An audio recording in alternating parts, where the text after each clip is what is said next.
மாம்பழத்தை வச்சு அருமையான ஒரு மோர் குழம்பு பார்க்கலாம். தண்ணி ஊற்றிக்கோங்க. 3 இல்லை 4 மாம்பழம் சேர்த்துக்கோங்க. மூடி வச்சுருங்க. வெந்துடுச்சுங்க. இப்போது தேங்காய், காஞ்ச மிளகாய், சீரகம், பூண்டு இதை நல்லா மையாக அரைச்சிக்கோங்க. அரைச்ச தேங்காய் பேஸ்ட்டை வேக வச்ச மாம்பழத்தில் சேர்த்துருங்க.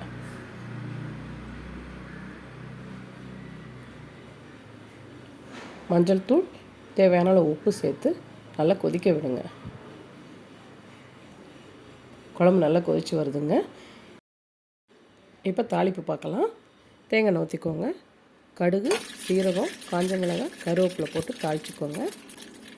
தாளிப்பை குழம்புல சேர்த்துருங்க.